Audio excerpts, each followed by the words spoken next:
Oke, makasih Kak Dewi. Bagaimana Julian? Oh ya, terima kasih sudah agak menjawab juga Kak. Oke, makasih Julian atas pertanyaannya. Nah, baik, pada teman-teman peserta maupun tamu undangan maupun yang lainnya yang ingin bertanya dipersilakan, boleh on mic dan boleh lewat chat juga.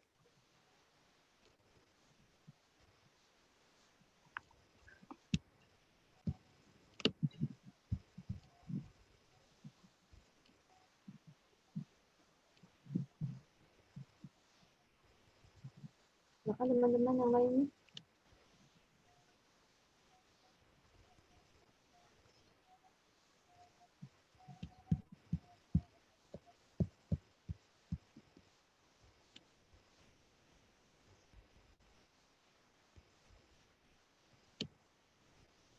Boleh dari peserta, boleh dari teman-teman pansus, boleh dari teman-teman tamu undangan pun boleh diizinkan untuk bertanya. Untuk aktif ya teman-teman di forum kajian kali ini. Jadi dipersilakan untuk teman-teman bertanya atau memberikan tanggapan juga boleh.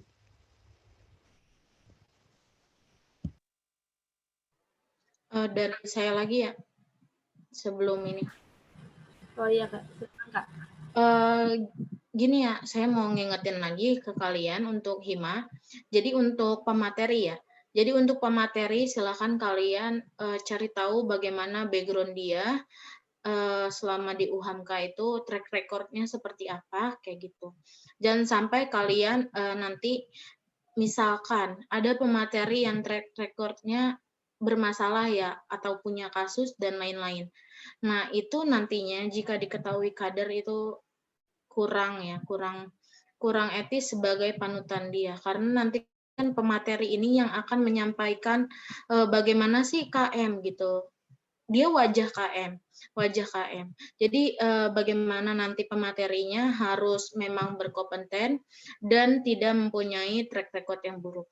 Kalian harus lihat persyaratan pemateri itu ada di tab ya. Ada di tab pengkaderan, silakan kalian baca apakah pemateri sudah sesuai dengan tab pengkaderan. Kalau misalkan nih buat kabit-kabit ya, buat kabit-kabit untuk TOR, silakan kalian buat secara detail ya, detail apa saja yang kalian harapkan dari pemateri itu. Jadi nanti juga pemateri bisa menyiapkan materi sesuai dengan yang kalian mau, sesuai dengan tujuan kalian. Oleh karena itu, nanti jangan lupa kalian bangun komunikasi yang baik dengan pemateri. Terus jangan lupa tornya juga dikasih tahu ya DPM-nya. Kayak gitu. Jadi nanti materinya nggak ada yang menyimpang. Mungkin itu biar kalian ingat sih, saya ingetin lagi. Mungkin kalau ada yang bertanya. Ya Kak, terima kasih nih Kak Dewi udah mengingatin kita nih, khususnya teman-teman Hima nanti kalau mau bikin TOR, mau nanya-nanya pemateri, memang harus terlebih dahulu apakah sudah sesuai dengan kebutuhan mahasiswanya, lalu juga bisa menjadi panutan pastinya dan tidak pernah melanggar aturan dari fakultas maupun aturan dari KUHP itu sendiri. Oke. Oke buat teman-teman nih, ada lagi nih yang mau bertanya nih sama Kak Dwi Utarinya, Kak Dewe. Silakan.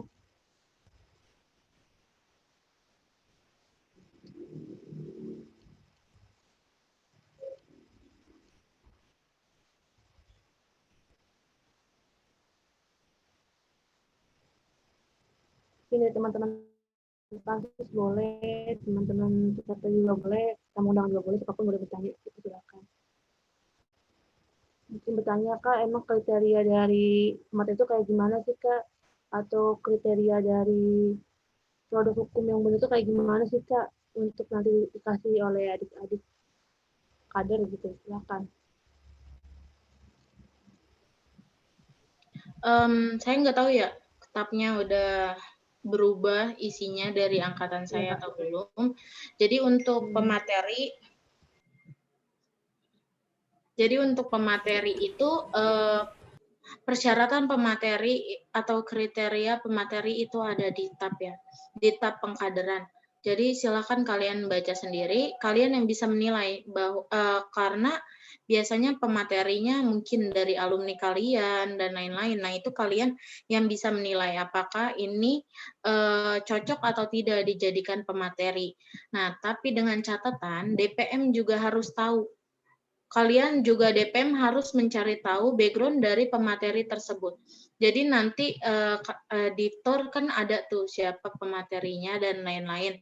Nah, itu juga DPM bertugas mencari tahu juga. Jadi tidak hanya HIMA yang mencari tahu latar belakang dia, tapi DPM-nya juga bertugas mencari tahu apakah ini udah sesuai atau belum, kayak gitu.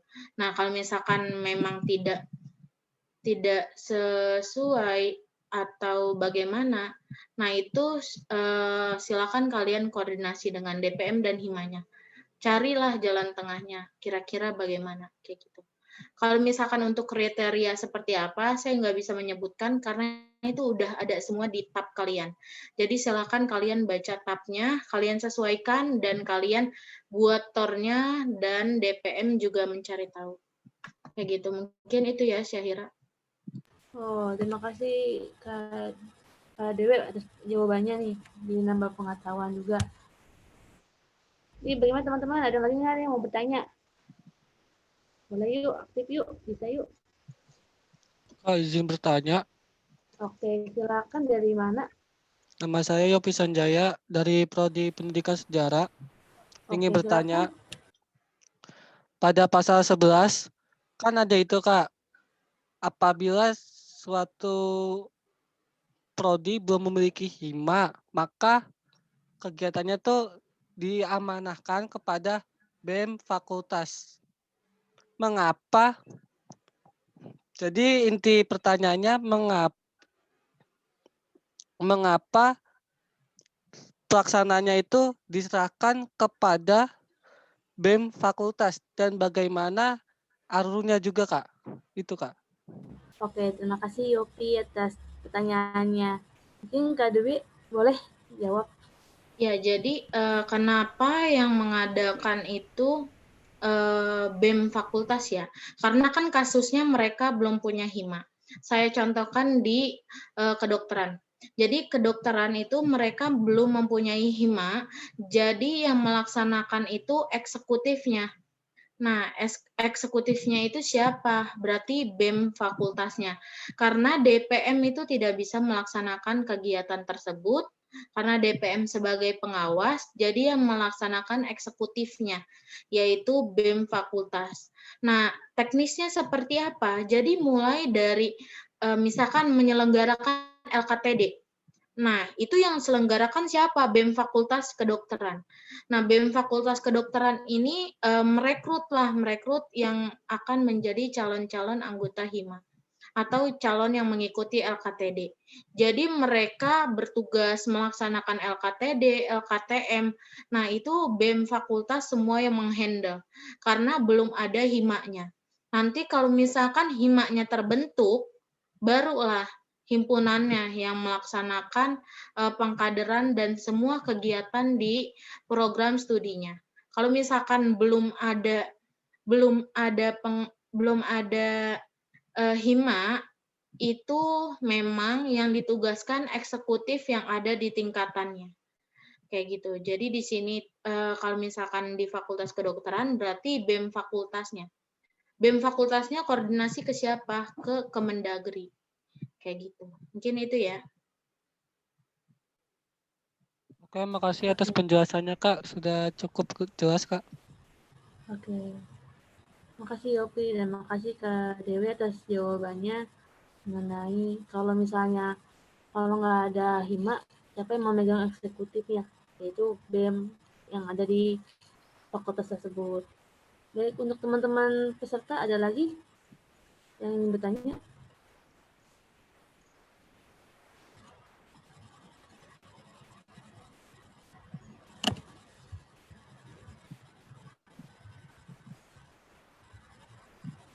Kak, saya boleh bertanya lagi ya, tapi mohon maaf nih saya off cam. Ya, silakan Jovian. Sok. Iya, jadi di pasal yang 15 ya, terkait pemateri itu kan, pemateri adalah orang para ahli kan, menyampaikan materi pengetahuan informasi untuk membantu peserta dalam pengawasan. Tapi di sini tidak ada yang mengatur tentang regenerasi ya. Maksud dari regenerasi di sini artinya hima yang membutuhkan pemateri untuk pengkaderannya. Ini kan saya masih di ranah hima.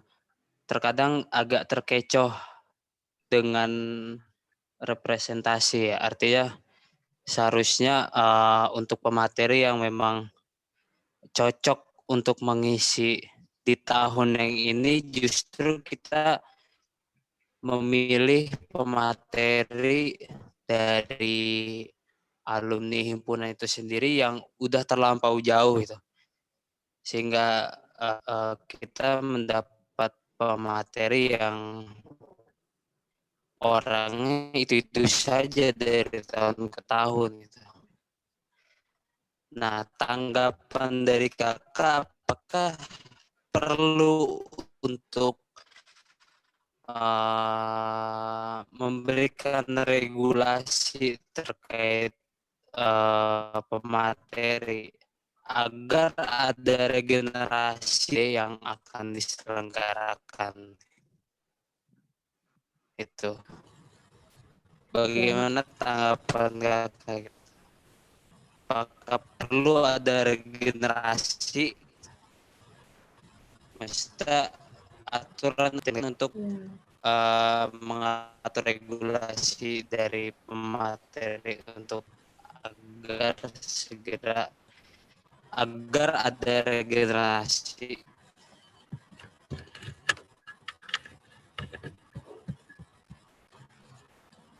Oke, makasih Julfian. Jadi pertanyaannya adalah bagaimana nih Kak buat pemateri? Apakah harus mengambil yang jauh untuk pematerinya?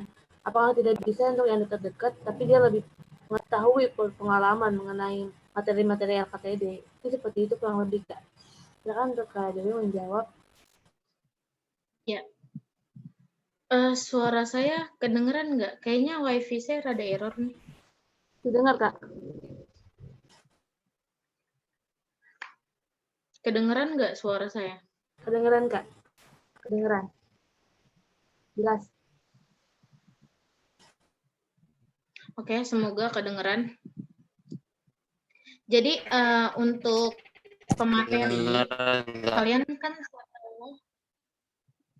kalian setelah mengadakan LKTD pasti kan ada evaluasi. Nah, di sana silakan kalian evaluasi kira-kira pemateri ini cocok tidak untuk ataupun yang kalian harapkan ini dapat nggak esensinya dan lain-lain. Nah, nilai-nilainya tersampaikan atau tidak dan lain-lain. Nah, itu kalian perlu adanya evaluasi. Misalkan kalian lihat pemateri tahun lalu, materi ini kurang nih cara menyampaikannya, kurang, terus kurang luas dan lain-lain. Nah, itu hak himaknya ya. Hak himaknya untuk menentukan pemateri. Kalau menurut saya untuk perubahan pemateri ataupun kalian rasa harusnya generasi-generasi yang muda nih yang ngisi, itu menurut saya perlu. Karena kenapa? Karena mereka yang tahu kultur hima sekarang. Yang baru lulus atau di atasnya dan lain-lain. Nah, itu dia yang baru lulus banget, yang tahu bagaimana kultur kalian. Dan kalau misalkan kalian pun nyari yang jauh banget gitu, jauh di atas kalian, apakah itu waktu mereka menjabat, apakah aturannya sama gitu? Apakah aturannya sama atau masih relevankah gitu untuk menyampaikan materi tersebut? Kalau misalkan kalian rasa masih berkompeten dan relevan dengan keadaan sekarang, nah silakan pakai lagi. Kalau misalkan memang setelah kalian adakan evaluasi, lalu kalian rasa kurang dan kalian ingin mengganti dengan yang baru, yang kalian rasa cocok dengan materi tersebut dan memumpuni, nah itu silakan aja gitu. Jadi untuk pemateri biasanya ini kultur himanya masing-masing berbeda ya. Saya juga di sini tidak mau menyamaratakan, ada hima yang harus diskusi dulu bersama kakak-kakaknya dan lain-lain. Ada hima yang memang berjalan sendiri. Nah, itu beda-beda ya. Jadi kalian sesuaikan dengan kultur kalian. Kalau misalkan mau kalian evaluasi bersama, lalu kalian cari penggantinya, itu nggak apa-apa. Dan itu kalian sesuaikan aja pokoknya.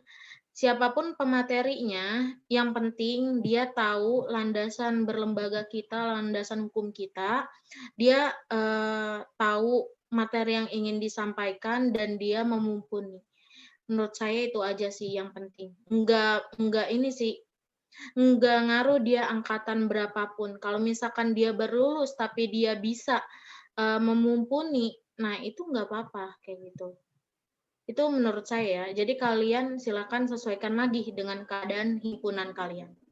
Mungkin itu ya. Makasih Kak Dewi atas jawabannya. Bagaimana Zulfian? Terjawab?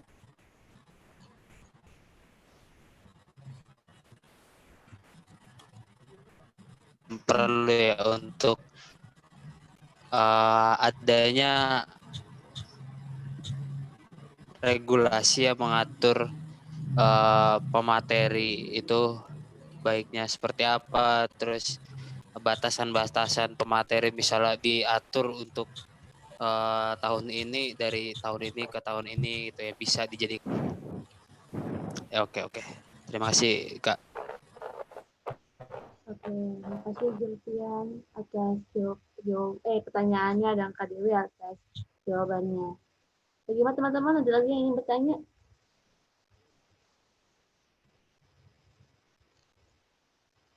Yo, lagi ya mengenai undang-undang pengadilan. Enggak, saya mau nanya lagi deh Kak Dewi nih, maaf. Kak, saya mau bertanya.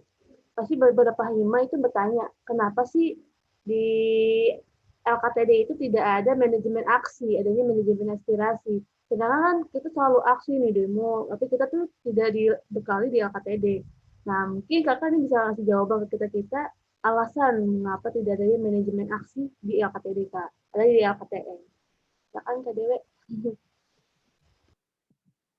Ya, untuk manajemen aksi, semoga suara saya terdengar ya, karena ini WiFi saya rada error.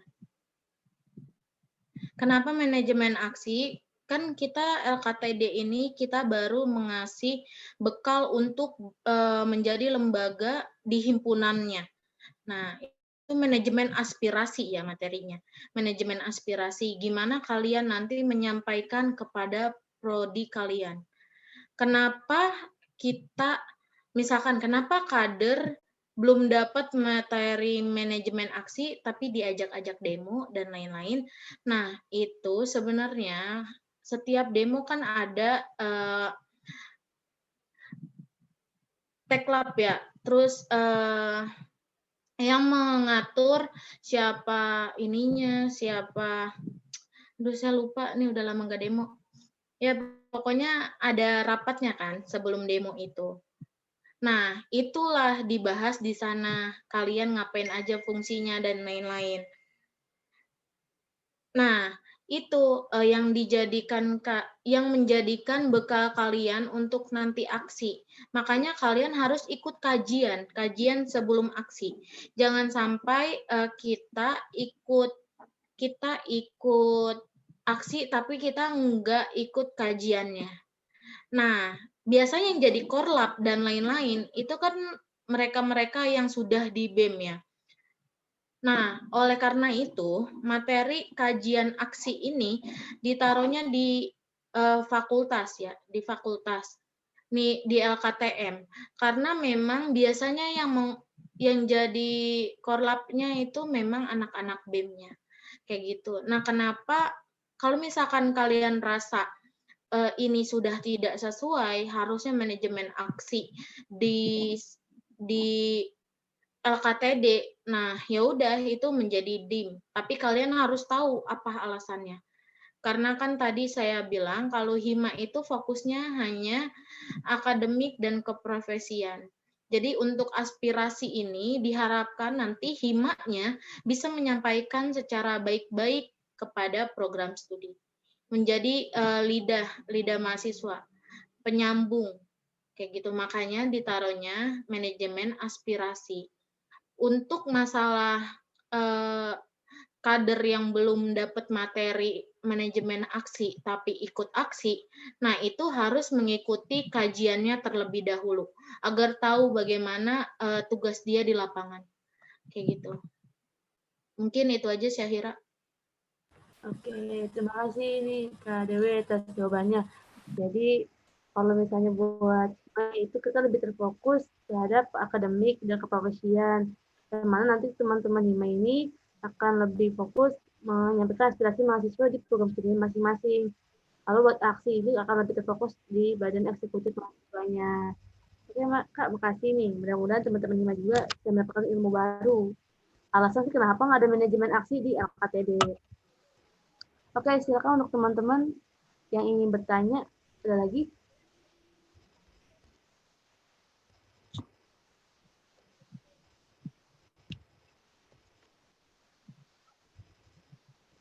Teman-teman peserta, teman-teman tamu, atau teman-teman panitia juga boleh bertanya.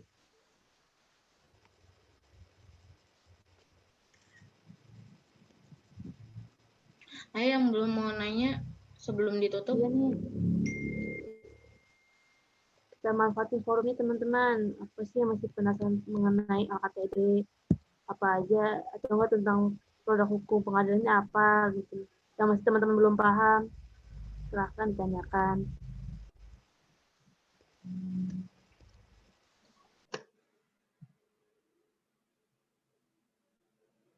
Ini ada pertanyaan nih Kak. Dari Anggra ini. Anggra ini dari mana?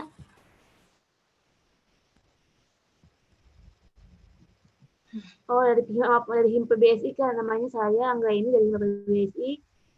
Izin menanyakan mengenai undang-undang pengadilan. Kan undang-undang pengadilan ini KM Hamka adalah proses pendidikan, pembentukan, dan pembinaan kader KM Hamka.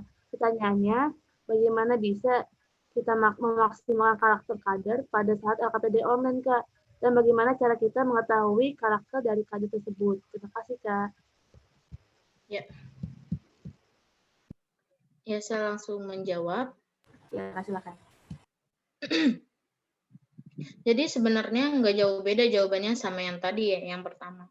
Jadi kalau misalkan online ini memang tidak banyak yang bisa kita lakukan untuk pendekatan ke kader untuk tahu bagaimana karakternya. Karena kalau misalkan kita mencari tahu karakter seseorang, kita harus mendekatinya kan secara intens gitu. Nah, salah satu caranya yaitu dengan memaksimalkan fasil. Yang tadi saya sudah jawab ya. Yang tadi saya sudah jawab bagaimana kita memaksimalkan tugas dari fasil.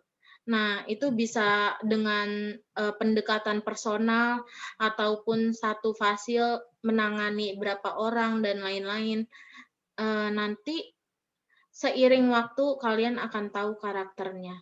Jadi karena pengkaderan ini yang tadi saya bilang prosesnya panjang sampai dia nanti jadi pengurus, sampai dia ikut pengkaderan lagi. Nah, diharapkan pas dia menjadi pengurus, kalian sudah tahu bagaimana karakternya.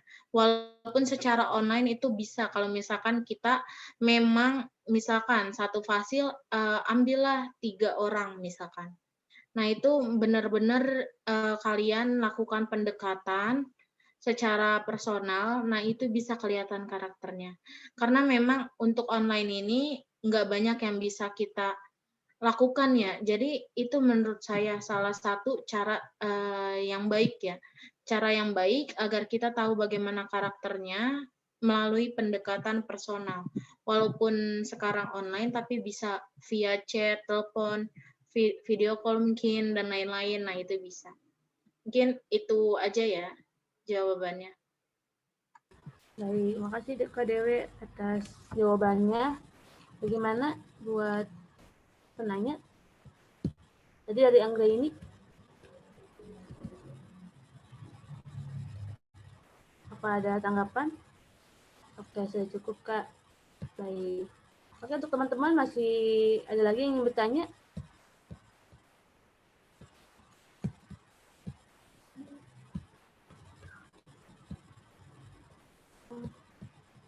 Silakan untuk teman-teman yang masih mau bertanya mengenai produk hukum Undang-Undang Pengadilan dipersilakan. Apalagi kita sudah mendekati LKTB yang insya Allah itu bulan Februari ya teman-teman. Silakan ya teman-teman ada yang ingin bertanya.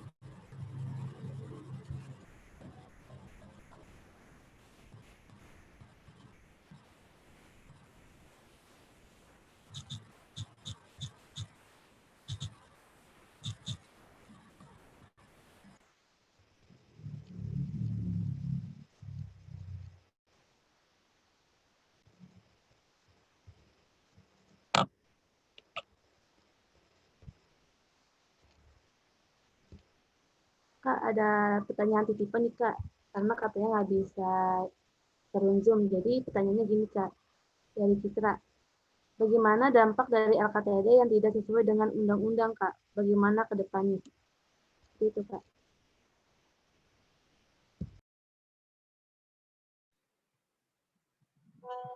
Ya, dampak dari ketidaksesuaian dengan penyelenggaraan terhadap landasan hukum yang ada.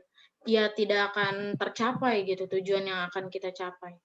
Karena di sana di undang-undang kita udah jelas ya, tujuan kita apa, terus pelaksanaannya seperti apa, silabusnya seperti apa. Nah, itu akan membuat kita sampai kepada tujuan yang ada di undang-undang pengkaderan yang ada. Jadi kalau misalkan kita keluar dari pedoman yang ada, berarti kita keluar atau ubah haluan nih. Bisa jadi tujuannya tidak tercapai atau melenceng atau sebagaimana. Karena aturan yang ada di KMU Hamka itu tidak ada aturan yang tidak bagus ya, atau menyulitkan kalian dan lain-lain. Nah, itu aturan memang dibuat untuk kita menaatinya. Jadi bagaimanapun kita harus sesuai dengan aturan yang ada. Masa iya untuk jenjang pengkaderan, ini modal awal kader kalian loh gitu. Masa kalian menyontohkan yang tidak baik? Masa kalian sudah melanggar? Padahal kalian ingin menyontohkan atau menjadi role model untuk adik-adik kalian. Oleh karena itu, kalian tidak boleh melanggar ya, tidak boleh melanggar karena ini kegiatan sakral menurut saya ya pengkaderan. Bagaimana kalian membentuk kader kalian. Kalau misalkan kalian membentuknya dengan cara melanggar dan lain-lain, nah itu berarti nanti dampaknya ke kader kalian. Kader kalian dibentuk dengan cara seperti itu. Hasilnya seperti apa? Ya nanti bisa terlihat apa nanti mereka mengulangi hal yang sama, dan lain-lain. Nah, itu tidak akan terputus karena mereka mengikuti jejak kakak-kakaknya. Kalau misalkan kalian merasa ada yang tidak sesuai di hima kalian, lalu kalian merasa ini kurang tidak sesuai dengan aturan yang ada, silakan kalian kembalikan ke aturan yang ada. Gitu. Walaupun misalkan, Kak ini kultur hima kita loh, yang nggak bisa seperti itu. Kita ada undang-undang, kita ada TAP, nah itu yang harus kita ikuti. Kalau misalkan angkatan kalian aja nggak mau melakukan perubahan ke yang baik, pasti yang bawah-bawahnya juga mengikuti. Main aman lah bahasa kasarnya ya, tidak mau keluar dari zona nyaman kalian. Oleh karena itu, saran saya, kalau misalkan memang ada yang kurang sesuai di hima kalian, atau ada pelanggaran-pelanggaran, silahkan kalian dengan sadar diri, ini tuh nggak baik gitu, nggak baik kader gue dididik seperti ini, nggak baik loh, kayak gitu. Untuk kedepannya dia, kalian nggak mungkin kan membuat membentuk kader kalian itu menjadi orang yang tidak baik. Pasti akan kalian berusaha semaksimal mungkin yang terbaik untuk kader kalian. Mungkin itu aja sih, Syahira. Ya, makasih untuk Kak Dewi atas jawabannya. Jawab sudah mengenai undang-undang. Landasannya kalau kita itu harus sesuai dengan landasan yang ada. Jika enggak, diharapkan untuk para himanya untuk bisa tabayun gitu, melihat apa saja kesalahan-kesalahannya selama menjalankan pengadilan LKTD-nya nanti. Ataupun pengadilan-pengadilan lainnya. Baik teman-teman, karena waktunya masih ada, silakan memaksimalkan waktu. Saya mau bertanya.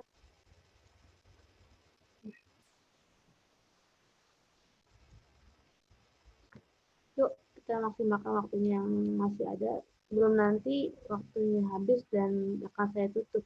Silakan teman-teman.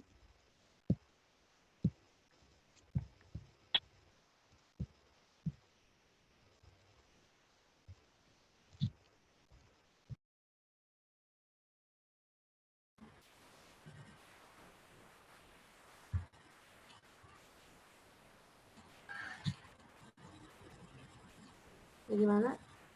Izin bertanya. Oke, silakan Ika. Yang mau bertanya silakan. Dalam pasal 3 yang landasan dan asas itu kan ada salah satunya partisipasi. Nah, dalam kondisi ini partisipasinya kan kurang. Bagaimana cara untuk partisipasi ini mau ikut gabung gitu loh, Kak, dalam pengkaderan ini. Gitu aja, Kak. Makasih. Ya, sama-sama Ika atas pertanyaannya. Jadi Kak katanya di tengah pandemi itu kalau offline itu kita kan penuh banget kan ya. Baca ikutan LKTD. Tapi kalau misalnya online begini Kak, partisipasi dari peserta itu bagaimana Kak untuk memaksimalkan peserta? Kak Dewi untuk menjawab. Ya, partisipasi ya. Menurut saya, kalau misalkan ini gimana cara kita menarik perhatian kader. Itu bisa dengan cara mungkin kalian adakan semacam pengenalan terhadap Hima misalkan Hima PBSI. Nah, Hima PBSI pernah melakukan pengenalan kepada mereka, tidak hanya pengenalan, tapi motivasi berorganisasi juga. Jadi di sana ditampilkan plus-plusnya aja ya, plus-plusnya berorganisasi seperti apa, terus sosok-sosok yang dibanggakan gitu, terus prestasi apa saja gitu, tidak mengganggu loh kegiatan Hima dengan akademik. Nah, itu sebagai ajang promosi Hima kalian. Itu kegiatan itu bisa kalian lakukan. Terus manfaatkan sosial media. Kalian bisa buat, sekarang zamannya TikTok ya, kalian bisa buat TikTok semacamnya yang isinya kira-kira apa saja sih kegiatan di Hima gitu. Terus di salah satunya itu juga yang chat personal gitu. Pasti kalian, kalau saya dulu jadi wakil ketua Hima, saya masuk di grup angkatan baru ya, di grup maba saya masuk. Nah, itu caranya gimana? Cara kita adakan pendekatan personal.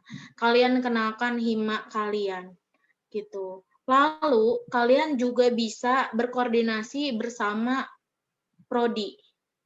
Jadi, minta bantuan prodi. Kalian ceritakan keadaan sebenarnya. Misalkan Hima kalian yang ikut partisipasi LKTD cuma 5 orang. Misalkan, sedih banget ya. Itu terlalu sedih sih. Tapi siapa tahu ada yang seperti itu, yang daftar baru 5 orang. Nah, itu kalian silakan minta bantuan. Minta bantuan oleh prodi, bagaimana kalian minta agar mereka tertarik gitu. Apakah nanti prodi mengadakan suatu acara, atau kan prodi nanti menginstruksikan, ataukah kalian yang mabanya dikit ya, mabanya dikit, apakah nanti prodi mewajibkan untuk mengikuti himpunan? Nah, itu bisa. Kalian harus koordinasi dengan prodi kalian. Kalian kalau misalkan mau minta surat lah, apalah, surat instruksi dan lain-lain, nah itu bisa. Silakan kalian koordinasikan dengan prodi kalian, karena ini kan sinergi juga ya antara prodi dan himpunan. Bagaimana nanti kader-kader kalian menjadi kader yang aktif. Nanti juga berpengaruh terhadap prodi, baik dari akreditasi dan lain-lain, prestasi dan lain-lain. Nah, oleh karena itu kalian silakan bekerja sama dengan prodi kalian. Mungkin itu aja sih tips and trick ya untuk menggait mahasiswa baru. Semoga mereka tertarik. Jangan capek mengajak atau jangan capek mempromosikan. Karena ini zamannya serba online, berarti kalian media sosialnya juga harus aktif. Kayak gitu. Mungkin itu aja, Syahira. Ya, makasih Kak Dewi atas jawabannya. Jadi buat Ika, yang saya dapat simpulkan dari jawabannya Kak Dewi itu, kalau kita sebagai generasi milenial khususnya ya, misalnya lebih memanfaatkan teknologi. Apalagi kita kan serba online, lebihlah kita pendekatannya melalui WhatsApp, chat pribadi, lalu mungkin bisa mengadakan kajian-kajian setiap bulannya gitu. Kalau pengalaman saya di himpunan saya seperti itu, kajiannya secara online, tetap menjaga silaturahmi antara saya dengan kader saya. Pasti Kak Dewi, bagaimana Ika? Ada tanggapan? Udah cukup. Oke, makasih Kak. Baik teman-teman, ada lagi yang ingin bertanya?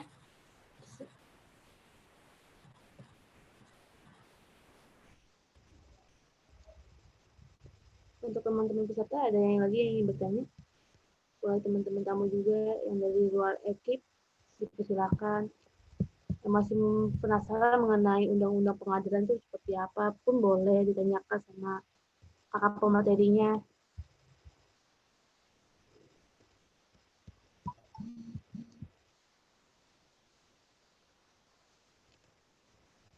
Yuk, sebelum waktunya habis, silakan untuk teman-teman yang mau bertanya.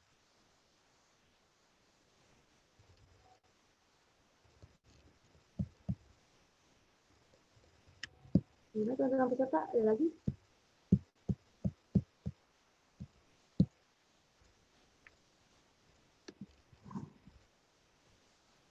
Mungkin nanti kalau misalkan ada yang mau ditanyakan bisa chat personal ke saya. Silakan minta nomornya kepada pansus atau kepada DPM-nya. Kalau misalkan dirasa ada yang kurang jelas, nanti juga PPT-nya boleh di-share, nggak apa-apa. Jadi untuk kalian belajar juga. Oke, makasih Kak Dewi itu solusinya. Baik, sekali saya ucapkan, apakah masih ada lagi yang mau bertanya di forum ini? Teman-teman peserta?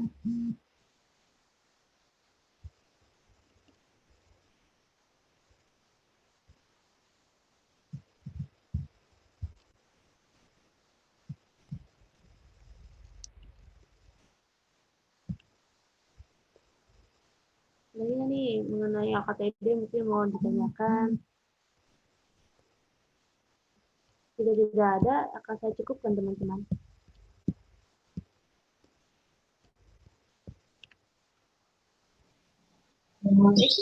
Izin bertanya. Oh boleh, dari Citra, silakan Citra. Bukan bertanya sih, sebenarnya mau minta saran dan tips dan trik dari Kak Dewi gimana biar jadi kader yang lebih baik dan siapa tahu bisa jadi calon-calon pengurus baik di Hima, DPM dan BEM yang berkualitas gitu loh Kak. Karena kan di sini kita juga melihat tentang undang-undang pengkaderan ya. Jadi mau minta tips dan triknya aja. Siapa tahu di sini ada yang bisa melanjutkan seperti Kak Dewi. Gitu. Itu aja sih. Oke. Kasih Citra. Sekarang Kak kasih tips dan triknya menjadi kader yang baik. Ya, tips and trik menjadi kader yang baik. Kalian juga kan mau mengkader nih. Berarti kalian juga harus menjadi orang yang baik. agar nanti kader-kader yang kalian hasilkan juga baik. Bagaimana tips and triknya? Ya tadi saya bilang kita harus taat terhadap peraturan yang ada. Lalu kalau misalkan memang dalam pikiran kita bertentangan dengan aturan yang ada, ya silakan kalian diskusikan dengan lembaga legislatif. Nah, nanti kalian akan tahu jawabannya, kenapa ini seperti ini dan lain-lain. Nah, jangan sampai kita hanya merasa tidak puas dengan aturan yang ada atau tidak suka, tapi kita diem aja gitu. Coba silakan diskusikan dengan lembaga legislatifnya, nanti kalian akan menemukan jawabannya. Yang kedua, kita harus memotivasi diri kita ya. Sebelum kita memotivasi kader-kader untuk berlembaga, kita juga harus memotivasi diri kita untuk aktif berlembaga, untuk melakukan kontribusi terbaik. Jadi walaupun kalian misalkan menjadi anggota ya, misalkan menjadi anggota, tapi berikan kontribusi yang terbaik untuk hima kalian. Kayak gitu. Jadi jangan memandang kalian anggota, tapi kalian melakukan sebisa aja gitu, sebisanya. Tanpa kalian explore lebih jauh. Karena saya yakin setiap orang mempunyai potensi yang hebat ya. Apalagi nanti kita akan mengkader seseorang. Kita belum tahu bagaimana potensi dia. Nah, kita sebagai role modelnya, karena kita kakak kelasnya gitu ya, kita juga harus menyontohkan yang baik gitu. Jangan sampai kita menyontohkan yang tidak baik ke kader kita, karena nanti itu yang akan mereka tiru. Terus tips menjadi kader yang baik, saya juga nggak tahu ya, karena baik itu kan perspektif orang ya, saya bilang baik, yang lain belum tentu bilang baik, kayak gitu. Yang penting itu sih, yang penting kalian aktif berorganisasi, kalian maksimalkan potensi yang ada di diri kalian, kalian ajak kader-kader kalian untuk lebih baik lagi, berarti kalian harus bisa memotivasi kader-kader kalian.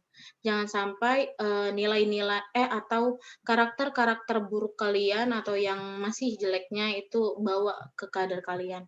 Jadi yang baik-baik aja kalian berikan ke kader-kader kalian. Kayak gitu. Saya nggak tahu juga ya. Terus, oh ya, terus jangan lupa kalian juga punya tanggung jawab di akademik. Jangan sampai kalian ngatur kelembagaan, tapi akademik kalian tuh tercecer. Jangan seperti itu. Nah, itu juga nanti, masa iya ada omongan, masa pengurus MPM atau BEM UHAMKA, tapi lulusnya nggak tepat waktu. Misalkan kayak gitu. Itu menjadi omongan yang kurang enak ya. Lembaga kemahasiswaannya pasti dibawa-bawa karena melekat di diri kita. Jadi apapun yang kita lakukan pasti melekat. Misalkan itu anak DPE masa pakin sih, misalkan kayak gitu. Nah itu pasti melekat di pikiran orang-orang. Jadi jangan sampai yang negatif-negatif itu terlihat dengan orang banyak. Kalian harus tutupi dengan positif-positif yang kalian punya. Mungkin itu aja sih dari saya. Oke, makasih Kak Dewi atas jawabannya. Bagaimana Citra? Mau tanggapan?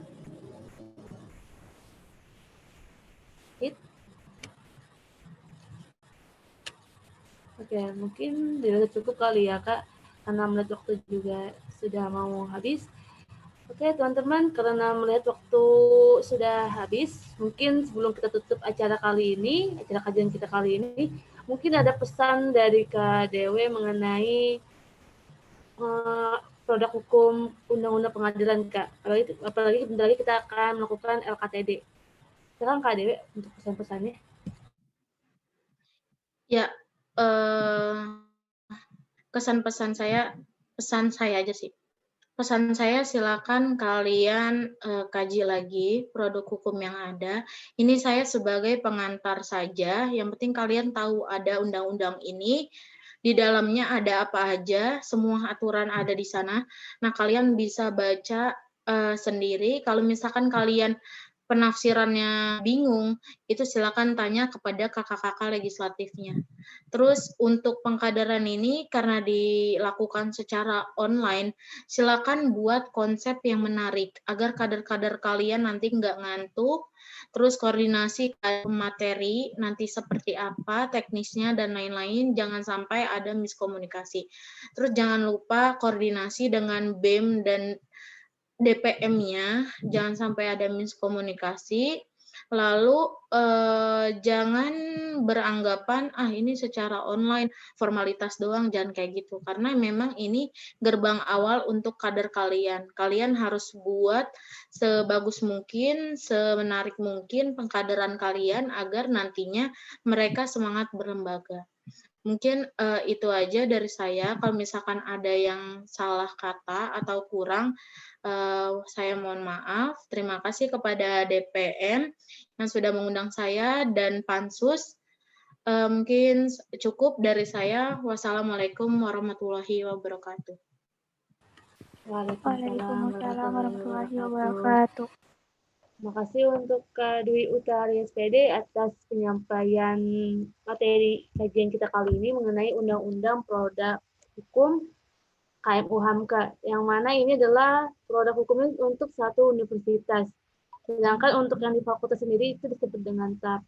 Mudah-mudahan teman-teman peserta yang ada di forum kali ini bisa mendapatkan ilmunya, mengetahui apa aja sih maksud dari pengadilan ini, apa kegunaannya, khususnya nanti teman-teman yang ada di kepengurusan himpunan mahasiswa. Bagaimana saling berkoordinasi antara pihak legislatif maupun pihak eksekutif. Itu dari saya, dan saya harapkan teman-teman tidak puas dengan kajian kali ini, akan teman terus cari lagi informasi yang lebih baik, lebih jelas lagi. Jadi teman-teman tidak berhenti belajar, karena kita yang ada di sini adalah orang-orang yang masih tahap pembelajaran. Tetap semangat buat teman-teman semua, baik itu peserta FKKM maupun teman-teman peserta yang di luar dari Fakultas FKIP. Mungkin itu aja dari saya. Kurang lebihnya mohon maaf, karena saya pun juga manusia yang masih belajar, khususnya dalam produk hukum undang-undang, dan tetap akan terus belajar pastinya. Kurang lebihnya mohon maaf. Billahi bistabil haq, bistabiqul khairat. Wassalamualaikum warahmatullahi wabarakatuh. Untuk saya kembali kepada warahmatullahi wabarakatuh. Terima kasih. Saya kembali kepada pembawa acara. Sekarang Kak Fresya. Baik, terima kasih Kak Syahira. Selanjutnya akan ada sesi foto bersama. Dimohon untuk seluruh peserta menyalakan kameranya. Baik, untuk sesi foto bersama, sekarang masuk ke slide pertama ya. Bagi peserta yang belum menyalakan kameranya, dimohon untuk segera dinyalakan ya, karena kita akan melakukan sesi foto bersama.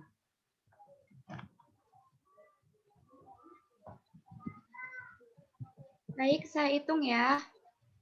1, 2, 3. Baik, untuk slide kedua.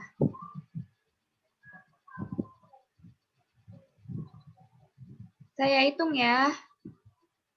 1, 2, 3. Baik, untuk slide terakhir. Saya hitung ya.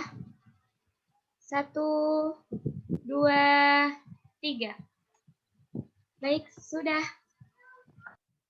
Terima kasih semuanya ya. Baik, terima kasih. Diingatkan kembali kepada seluruh peserta untuk mengisi post-test yang merupakan syarat untuk mendapatkan link e-sertifikat. Link post-test akan diberikan di room chat. Hadirin yang saya hormati, acara demi acara telah terlampaui. Sekarang tiba saatnya pada rangkaian acara terakhir, yakni penutupan. Marilah kita tutup acara ini dengan mengucapkan hamdalah. Alhamdulillahirrahmanirrahim. Dan jangan lupa untuk mendaftar dan hadir kembali pada kajian selanjutnya, hari Selasa tanggal 4 Mei 2021. Saya Fresa Anjani selaku pembawa acara dan seluruh panitia penyelenggara memohon maaf apabila ada sikap dan tutur kata kami yang kurang berkenan di hati para hadirin sekalian. Terima kasih. Wassalamualaikum warahmatullahi wabarakatuh.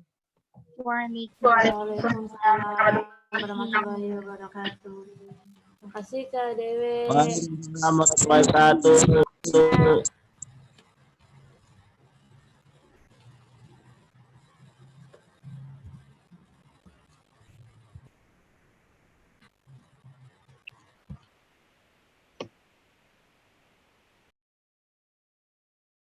Teman-teman jangan dulu keluar ya, mau dibagi dulu post testnya ya. Tetap stay room dulu ya, bentar. Oke, Kak.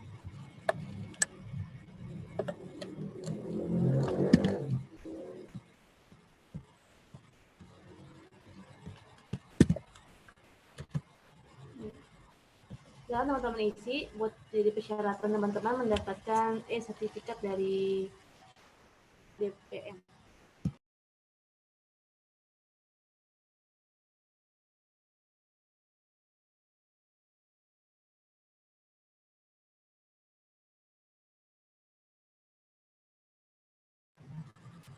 Jangan lupa diisi teman-teman.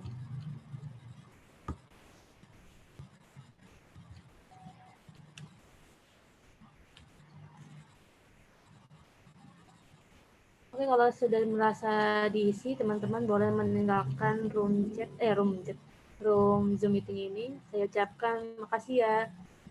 Mudah-mudahan nggak bosan untuk selalu belajar dan belajar.